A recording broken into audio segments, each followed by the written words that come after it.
Hello जी, नमस्कार। कैसे हैं आप सभी? बहुत बहुत स्वागत है आप सभी का। नियति और भाग्य को लेके बहुत लोग कंफ्यूज रहते हैं, समझ नहीं पाते हैं। कई लोग इसको गलत भी समझ लेते हैं। बोले मेरी तो किस्मत ही भगवान ने खराब लिख दी, है ना। फिर एक बात और बोलते हैं लोग, पता नहीं हमने कैसे कर्म किए होंगे जो ऐसा नसीब मिला हमको। तो सवाल मतलब जवाब जो है वो आपकी ही बात में है, जो अभी आपने कही कि पता नहीं कौन से कर्म किए होंगे हमने। मतलब आप इस चीज पे कहीं ना कहीं बिलीव करते हो। तो इसका मतलब ये है कि अब हमको हमारे कर्म सुधारने पड़ेंगे, क्योंकि इस सवाल का जवाब भी आपको पता है, भाग्य क्या है, नियति क्या है। कई लोग इसको गलत ऐसे समझते हैं, बोले हमारी तो किस्मत ही भगवान ने पता नहीं किस पेन से लिख दी, हमारी तो किस्मत ही भगवान ने खराब लिख दी। भगवान कभी किस्मत नहीं लिखते हैं। भगवान ने बनाया एक सिस्टम, भगवान ने बनाया एक तंत्र, और भगवान ने एक ऐसा तंत्र, एक ऐसा सिस्टम बनाया जैसा आपको चाहिए, जैसा आप डिमांड करते हैं अपने यहाँ की सरकार से। समझ रहे हो? जिसमें पारदर्शिता हो, भाई सबको न्याय मिले, यही तो हम चाहते हैं। लेकिन हम इस चीज़ को कहीं ना कहीं गलत ठहरा देते हैं। जब हमारे साथ कुछ बुरा होता है तो कहीं ना कहीं हम कहते हैं यार भगवान ने किस्मत खराब लिख दी। देखिए, अब इसको हम थोड़ा सा अच्छे से समझते हैं, नियति भाग्य होता क्या है। अच्छा, एक और सवाल होता है लोगों का, जब सब कुछ अगर पहले से तय है, जब सब कुछ अगर पहले से हमारी नियति में लिखा है, तो फिर कर्म क्यों करना। तो हमको ये भी समझना पड़ेगा कि सब कुछ पहले से जो लिखा है वो किसने लिखा और कैसे लिखा, और अब आगे का कैसे बदलना है ना। तो ये जो भाग्य वाला सिस्टम है, ये जो नियति है, ये एक भगवान ने एक सिस्टम बनाया जैसा हमको चाहिए था, जिसमें पारदर्शिता हो, ट्रांसपेरेंसी हो। जैसे इसको ऐसे समझते हैं कि मान लीजिए हमारे देश में कोई व्यक्ति कोई अपराध करता है, ठीक है। कोई जो है, जैसे कई बार ऐसा होता है ना कि पैसे वाले का लड़का है, कार चला के जा रहा है, उसने किसी बाइक वाले को ठोक दिया, वो बाइक वाला मर गया। अब क्या होता है कि वो जो पैसे वाले का लड़का है वो 2 महीने में रिहा हो जाता है। या फिर कोई बड़ा आदमी है, उसने कुछ भी काम किया, अपराध किया, और वो जेल से छूट जाता है। तो फिर सब लोग क्या बोलते हैं, बोले न्याय नहीं हुआ, न्याय दो हमको, हमको न्याय चाहिए। तो वही तो भगवान ने बनाया, वही तो भगवान ने बनाया। भगवान ने ऐसा सिस्टम बना दिया कि जैसी करनी वैसी भरनी, और वो सबके साथ। पर हमारे साथ क्या होता है, हम दूसरों के साथ तो चाहते हैं कि इसको इसके कर्म का फल मिले, लेकिन हम हमारे गुनाहों को ढक देते हैं। समझ गए? मतलब जैसे अगर किसी व्यक्ति ने, आप इस चीज़ को समझना, किसी व्यक्ति ने आपके साथ में बुरा किया, आपको धोखा दिया, आपको किसी ने प्यार में धोखा दे दिया, तो आप उसकी बर्बादी का मंजर देखने के लिए तैयार बैठे रहते हैं, कब बर्बाद होगा ये, है ना। लेकिन जो आपने बुरा किया, हमसे भी बुरे काम होते हैं। ऐसा तो है नहीं कि हम दूध के धुले हुए हैं, सबसे होते हैं बुरे काम, अनजाने में होते हैं, जानबूझ के। हमारा जो मन होता है ना, मन है शरीर के रथ का सारथी, रथ को चाहे जिधर ले जाए, भैया इधर देखो, इधर चलो, मजा आएगा। तो हमसे भी कई बुरे कर्म होते हैं, लेकिन हम उनके बारे में बात नहीं करते, हम उनको ढक देते हैं कि ऐसा कुछ नहीं है, ऐसा कुछ नहीं होता है। हम फिर वैसी बातें करने लगते हैं। मान लो कुछ बुरा कर्म हमसे बन गया, तो फिर हम बोलते हैं हाँ तो भगवान ने बनाया ही क्यों, ये बनाया ही तो इसीलिए ताकि हम कुछ कर सकें। समझ रहे हो? अच्छा, वही चीज़ जब दूसरा कोई करता है तो हम उसके लिए भगवान से बोलते हैं कि इसको सज़ा मिलनी चाहिए इसकी चीज़ के लिए। समझ रहे हो कि नहीं समझ रहे हो?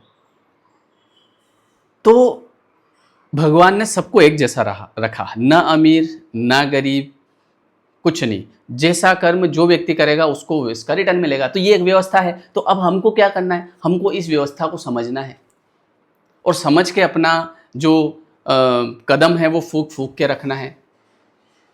और व्यवस्था कैसी है कि जो मैं दूंगा वो लौट आएगा, जो मैं दूंगा वो लौट आएगा। तो भाग्य कोई खराब चीज़ थोड़ी है। और रही बात ये कि सर, जब सब कुछ पहले से अगर हमारी किस्मत में लिखा है तो फिर हम कर्म क्यों करें। तो आप इसको ऐसे समझो। अच्छा, कई बार ऐसा भी होता है, जैसे मैंने यहाँ पे 2-3 चीज़ें मुझे याद आई थी, मैंने लिखा, एक तो आलस्य, एक डर, और एक हार मानना। ये कई लोगों के जीवन में होता है। कई लोग आलसी होते हैं, तो वो बोलते हैं कि भाई ये भी हमारी किस्मत में होगा। ये आलसीपना थोड़ी किस्मत में लिखा है। कुछ ऐसे कर्म होते हैं जिनको नहीं बदला जा सकता, कुछ ऐसे प्रारब्ध होते हैं, जैसे कि आपका जन्म लेना, ठीक है, आपकी शादी होना और आपकी मृत्यु। जन्म विवाह मरण गति सोई, जो जैसे लिखा सो तस तस होई। ये 3 चीज़ें जो है ये नहीं बदल सकते आप। जब आपका जन्म होना होगा तो आप कह दो कि नहीं भैया मैं तो नहीं आ रहा हूँ इस दुनिया में, मुझे तो नहीं जाना है। आपका बस ही नहीं चलता है। जब ऊपर जाने का टाइम आएगा आप कह दो कि नहीं यार अभी तो मेरे बहुत सारे काम है अभी तो, है ना, वो भी नहीं चलेगा। शादी का जब समय होगा आपका, अपने आप भले जैसे स्कूल वगैरह में जब पढ़ते हैं, है ना, तो जैसे मैं स्कूल में पढ़ता था तो मेरे स्कूल में एक लड़की थी, तो वो क्या करती थी, जब भी आती थी बोलती मैं तो शादी नहीं करूँगी, मेरे तो पापा ने भी मना कर दिया, मैं तो शादी नहीं करूँगी। तो हम रोज़ सुनते थे, उनका वाह मतलब शादी नहीं करेगी ये तो, मतलब खुले विचारों वाली, बड़े विचारों। जैसे गांव में रहते थे हम उस समय, तो ऐसा है कि भाई शादी ऐसा किसी कभी सुना नहीं कि भैया मैं तो शादी नहीं करूँगी। और एक नई लड़की आई स्कूल में तो वो बस हमेशा यही बोलती थी, मुझे शादी नहीं करूँगी, मैं तो शादी नहीं करूँगी। वाह भैया। फिर थोड़े दिन बाद मेरे को मिली, वो बस में से उतर रही थी, तो मैंने देखा यार ये जानी पहचानी लग रही है। और मैंने कहा ये तो वो बस में से उतर रही है और साथ में 3 कुरकुरे, एक मतलब बच्चे, 1 2 3। फिर मैं पास में गया, मैंने कहा हेलो हाँ कैसे हो, बढ़िया बढ़िया। मैंने कहा ये, बोले ये मेरे ही बच्चे तीनों। बोले मामा जी के धोख लगाओ। मैंने कहा आशीर्वाद। तो बोले कि मैं शादी नहीं करूँगी। तो फिर शादी कैसे हो गई, बच्चे कैसे हो गए, ये क्या हो गया? जैसा प्रारब्ध बनना होता है वैसी बुद्धि हो जाती है इंसान की। भले कोई कितना भी कुछ भी कह दे, जिसकी होना होगी उस समय परिस्थिति ऐसी बनेगी। भले हम कुछ भी कहते हैं, हमारे कहने से क्या होता है, लेकिन जो परिस्थितियाँ जो बनती है वो हमारे कर्म अनुसार बनती है। तो आपने भी देखा होगा ऐसे कई लोग बोलते ना मैं तो शादी नहीं करूँगी, मैं तो ऐसा होगा, मैं ऐसा। अच्छा ठीक है, समय आने, जैसे लोग बोलते ना वक्त पे बात करेंगे। ये वक्त बड़ी खतरनाक चीज़ है। बुद्धि जैसा प्रारब्ध बनना होता है ना वैसी तुरंत बदलती है। ऐसे हमारे हिसाब से थोड़ी चलता है, हमारे कर्म के हिसाब से चलता है। तो पिछले जन्म में जैसा कर्म बनाया होगा किसी के साथ, तो वो व्यक्ति आएगा इस जीवन में आपको खुशियाँ देने के लिए। समझ गए आप? जैसे आपका कोई फ्रेंड था, उसके साथ में आपने बहुत अच्छा व्यवहार किया, उसको खूब खिलाया पिलाया, मौज कराया। अब वो पति या पत्नी बन के आएगा ना आपको घुमाने फिराने के लिए, चलो आइसक्रीम खाने चलते हैं, झूले में झूलते हैं। तो वो तो बन गया पिछले जन्म में, है ना। अब वो समय आने पे सब हो जाएगा। ऐसे कई लोगों के साथ आपने भी देखा होगा। तो जन्म विवाह मरण गति सोई, जो जस लिखा सो तस तस होई। ये तीनों चीज़ें नहीं बदल सकते। लेकिन अगर मान लीजिए आपके भीतर डर है, आप आलस्य कर रहे हैं और आप हर चीज़ में अपनी हार मान लेते हैं, और अगर इसको आप किस्मत के भरोसे छोड़ देते हैं, बोले ये तो मेरी किस्मत में लिखा है, ये नहीं लिखा है किस्मत में। इसको आप बदल सकते हो किसके द्वारा? कर्म के द्वारा। उठो आप सुबह 5 बजे, करो 1 घंटे का मेडिटेशन करो, प्राणायाम करो, 1 घंटा करो आप मेहनत, कर्म करो, अभी सब भाग जाएंगे ये। अब मैं आलसी सुबह से पढ़ा हूँ, मेरी तो किस्मत ही ख़राब है, मेरी तो किस्मत में यही लिखा है, और जब जो मेरी किस्मत में मिलना होगा वो तो वैसे भी आ जाएगा। किस्मत कैसे बनती है थोड़ा सा और समझाता हूँ। मतलब बहुत सारी ऐसी चीज़ें होती है जिसको हम बदल सकते हैं। केवल ये 3 चीज़ें नहीं बदल सकते, जन्म विवाह मरण, ठीक है। बाकी हर चीज़ बदली जा सकती है। आप मान लो गरीब हैं, आप करिए मेहनत, उठिए, कर्म करिए, पूजा पाठ करिए, सेवा करिए, घर में मम्मी पापा हैं उनकी सेवा करिए। देखो अभी मेहनत के भी योग बन जाएंगे आपके। कर्म तो करना पड़ेगा ना, बिना और कर्म से ही जो है किस्मत बनती है। जैसे फॉर एग्जाम्पल, जो मेरी किस्मत में लिखा है वो मुझे मिलेगा, ठीक है मिलेगा, लेकिन वो आज तक का मिल जाएगा। आज से पहले जो भी मैंने किया, मान लो कल का दिन ऐसा निकला कि मैं सुबह उठा और पूरे दिन मैंने मोबाइल चलाया, कुछ नहीं किया, पढ़े पढ़े एक ऐसी लड़की थी, फिर दूसरा गाना आ गया, है ना, फिर कोई आ गया, फिर कुछ आ गया, अब मैं दिन भर जो है मोबाइल चला रहा हूँ। तो कल कुछ कर्म बना नहीं। तो कल का कर्म अगर मेरा 0 था तो प्रारब्ध 0। भाई कल तो आपने दिन भर अच्छा कर्म तो बनाया आपने, कई गलत कर्म बनाया मानसिक, पर मोबाइल में कुछ ऐसी चीज़ें भी तो आई होगी जिनको देख के आप पता नहीं कहाँ पहुँच गए होंगे, है ना। तो वो गलत कर्म, गलत प्रारब्ध भी फिर आपका बना। और इसी के विपरीत जो है, आप सुबह उठ गए 5 बजे, यही सेम डे है।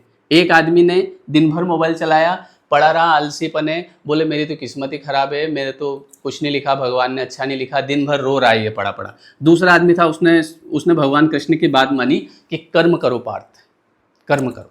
उसने कर्म किया, सुबह उठ गया 5 बजे, 5 बजे से 6 बजे तक मेडिटेशन, 6 बजे से 6:30 बजे तक उसने भगवान की पूजा पाठ आराधना नाम जाप, 6:30 से 7:30 तक उसने किया प्राणायाम, साढ़े 7 से लेके 8 बजे तक उसने जो है दौड़ लगाई, ये सब किया। 8 बजे के बाद फिर वो उसने अपना नाश्ता पानी वानी करके और फिर वो अपना कोई भी जो काम, जो उसके पसंद का काम, मान लो सर हमारे पास तो कोई काम नहीं है, कोई बात नहीं, किताब होगी आपके पास, कोई नहीं, कोई सी भी किताब उठाई और किताब पढ़ने बैठ गया, आधा घंटा किताब पढ़ी, वो भी कर्म बना। उससे क्या हुआ, उससे सकारात्मकता आई। फिर उसने अपना कोई भी पसंदीदा काम किया, खाना बना लिया और कुछ नहीं, तो वो भी कर्म हो गया। खाना बना के घर वालों को सबको खिला दिया, ये लो खाना खाओ, ये सेवा बन गई, इसका फल मिल जाएगा। घर में झाड़ू निकाल दिया, ये क्या है, ये कर्म ही तो है। और एक पढ़े हैं अपन, मेरी किस्मत ही खराब है। भैया किस्मत क्या पता, हो सकता है आपने घर में खाना बना के सबको खिलाया और आपकी मम्मी ने कह दिया वाह बेटा खुश रहे, आपकी पत्नी ने कह दिया वाह आज तो क्या बढ़िया खाना बना, खुश हो गई, वो अंदर से ब्लेस कर रही है, ये बन गई आपकी किस्मत। किस्मत कैसे बनेगी? किस्मत आप खुद तो बनाओगे। किस्मत कौन बना रहा है? भगवान थोड़ी लिख रहे हैं बेटे बेटे, हमने ही लिखी है। फिर आपने आराम से अपना कर्म किया, जो भी आपका कर्म था, थोड़ा सी स्ट्रांग होके, है ना। मान लो सर हमारी तो ऐसी स्थिति है कि हम तो कुछ नहीं कर पा रहे, भगवान का नाम ले लो, कुछ नहीं कर पा रहे, वो भी कर्म है, मानसिक कर्म बनेगा, उसका फल मिल जाएगा, आज नहीं तो कल मिल जाएगा।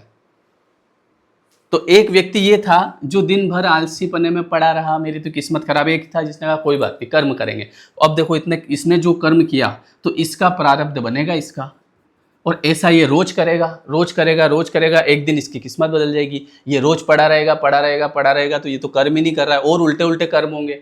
जब आदमी, क्या होता है ना, कभी भी ध्यान रखना, जब आप आलसी में पड़े रहते हो, डर में पड़े रहते हो, शंका में पड़े रहते हो, तो धीरे धीरे धीरे धीरे क्या होता है ना, आप गलत चीज़ों की तरफ जाते हो। कभी भी ध्यान रखना, ये जितने भी लोग जो ये गलत चीज़ों की तरफ जाते हैं ना, क्योंकि इनको डोपामिन चाहिए होता है, हैप्पी हार्मोन्स। तो हैप्पी हार्मोन्स कहाँ मिलेगा इनको? गंदी गंदी चीज़ों में मिलेगा। मोबाइल में कुछ भी देखते रहेंगे, देखते देखते देखते देखते देखते उसमें इतने अंदर घुस जाएंगे कि उनको इस दुनिया में कुछ अच्छा नहीं लगेगा, किसी से बात करना अच्छा नहीं लगेगा, कहीं जाना अच्छा नहीं लगेगा, बस उनको वही देखना है मोबाइल में।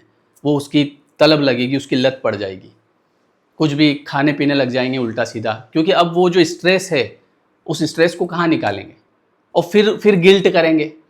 ये सब काम करके ऐसा नहीं कि खुश हो जाएंगे, उन्होंने उल्टी सीधी मूवी देखी, उल्टा सीधा काम किया, है ना, तो इससे बड़े हैप्पी हो गए। हैप्पी नहीं हुए, हैप्पी कुछ समय के लिए हुए, फिर गए गिल्ट में, फिर उस गिल्ट से बाहर निकलने के लिए फिर वही काम किया। मेरे पास बहुत लोग आते हैं, मैं काउंसलिंग वगैरह करता हूँ ना, तो ऐसे कई लोग आते हैं जो बोलते हैं कि सर हम पहले ये कर लेते हैं, कुछ भी देखते हैं मोबाइल में उल्टा सीधा, उसके बाद में फिर हम देखने के बाद में फिर हम गिल्ट में चले जाते हैं, हमने ऐसा क्यों किया। फिर उस गिल्ट से बाहर निकलने के लिए फिर वही देखते हैं, समझ रहे हो आप, फिर उल्टा सीधा काम करते हैं और फिर गिल्ट में चले जाते हैं, फिर उससे बाहर निकलने के लिए वो लूप में फंस गए। तो ऐसा है कि किस्मत हम खुद बनाते हैं अपनी। तो उठो, जागो और विश्व का कल्याण करो, दूसरे के लिए करो। जितना आप दूसरे के लिए करते हैं उतना आपका खुद का भला होता है, समझ गए। तो इसीलिए थोड़ा सा एक्टिव बनो, थोड़ा सा सुबह उठ के प्राणायाम, मेहनत, थोड़ा सा नाम जाप, भगवान की पूजा पाठ आप करना शुरू करो। मैं कह रहा हूँ आपकी किस्मत बदलना शुरू हो जाएगी। आपकी किस्मत केवल आप ही बदल सकते हैं।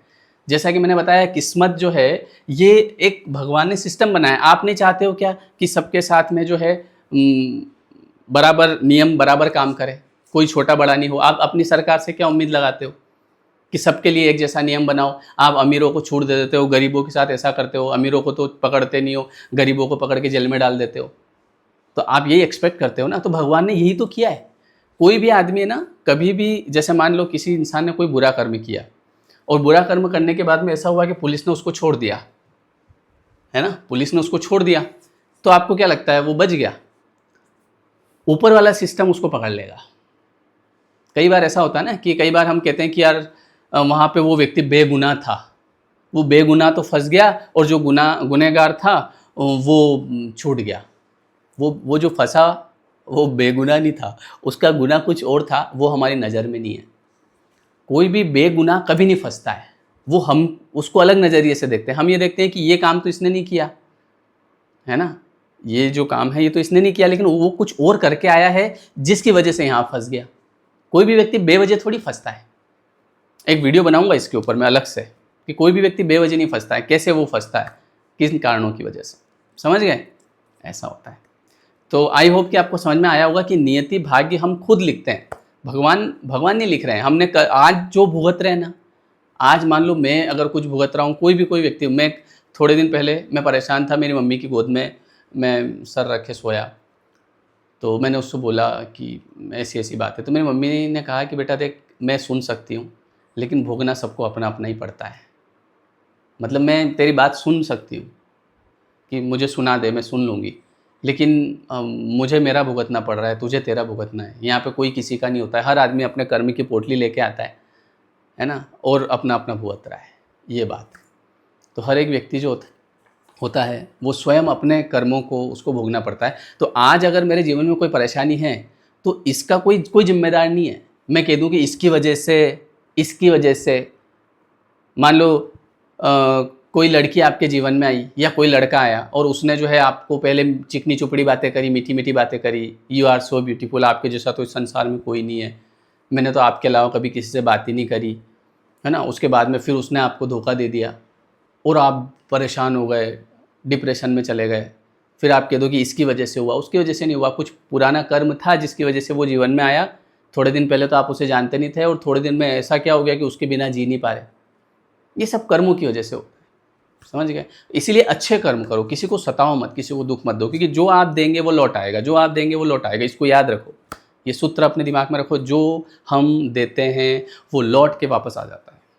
आप अपने घर में मान लो कोई भी है, जैसे कोई सदस्य है ना, आप उसको सता रहे हो, अब आप उसको सता रहे हो तो वो कर्म कहीं और से लौट के आएगा। जरूरी थोड़ी वही आदमी आपको सताएगा, हो सकता है वो आदमी कमज़ोर हो, आप शक्तिशाली हो, आपने तो ये करो वो करो, कोई बात नहीं, आपसे बड़ा कोई बन जाएगा। फिर ये होता है, ये कर्म चक्र चलता रहता है। इसीलिए सुख दो सुख आएगा, दुख दो दुख आएगा, किसी को धोखा दो आपको मिल जाएगा।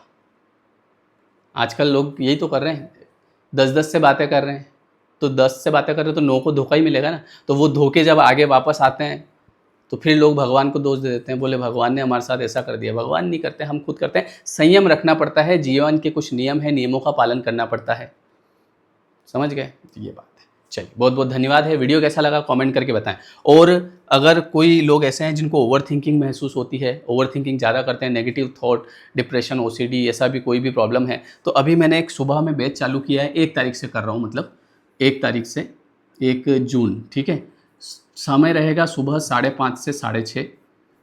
तो आप इस बैच को ज्वाइन करिए। ये मेडिटेशन बैच होगा। इसमें हम ब्रीदिंग प्रैक्टिस करते हैं, इसमें हम टैपिंग करते हैं, इसमें हम चक्रास हीलिंग करते हैं, इसमें हम विजुअलाइजेशन करते हैं, इसमें वाटर मैनिफेस्टेशन। मतलब अगर आप खुद अकेले नहीं कर सकते तो मैं करवाऊंगा आपको 1 घंटे। 1 जून से अभी शुरू हो रहा है ये बैच। डिस्क्रिप्शन में आपको लिंक दिया है, नंबर भी दिया है, आप अगर कोई परेशानी हो तो पूछ लेना। और ये एप्लीकेशन आप ज़रूर डाउनलोड कर लेना, लेयर 3 एजुकेशन। और सुबह देखो उठना तो पड़ेगा, जैसे मैंने कहा ये बैच भी मैंने इसीलिए चालू किया है। कई लोग ऐसे होते हैं, बोले सर हम उठ नहीं पाते सुबह। आप जब बैच रहेगी तो आपको पता है कि 5:30 बजे क्लास है। अच्छा, फिर सर हम मेडिटेशन नहीं कर पाते, मैं करवाऊंगा आपको सामने बैठ के, मैं बोलता जाऊंगा, आप करते जाएंगे, बहुत ईजिली हो जाएगा। तो ये 1 जून से हम शुरू करेंगे इसको, ठीक है। तो डिस्क्रिप्शन में लिंक है, आप इसको ज्वाइन कर लीजिए। कोई दिक्कत आती है तो नंबर व्हाट्सअप पे वैसे दिया है नीचे, मैं आपको और दे देता हूँ, ठीक है। और जो आईफोन वाले हैं ना, वो ये ऐप डाउनलोड करना, क्लास प्लस, ORG कोड मांगेगा आपसे YTPWE, ठीक है जी। ये अपना एप्लीकेशन है एंड्रॉयड वालों के लिए। तो ये बैच इसीलिए चालू किया है कि जो लोग खुद से नहीं कर सकते, मैं कह रहा हूँ आप उठो और शुरू करो, आप देखो आपकी किस्मत बदलने लग जाएगी, ठीक है जी। चलिए, बहुत बहुत धन्यवाद, मिलते हैं हम नेक्स्ट वीडियो में। ये वीडियो कैसा लगा कमेंट करके जरूर बताएं। आपके कमेंट में पढ़ता हूँ ना, मुझे अच्छा लगता है, फीलिंग नाइस। और फीलिंग नाइस, अंदर से फीलिंग नाइस होती है ना, तो फिर मैं ब्लेस करता हूँ, भगवान तुम्हारा भला करे, ठीक है। तो इसीलिए कमेंट जरूर करना। Thank you ji.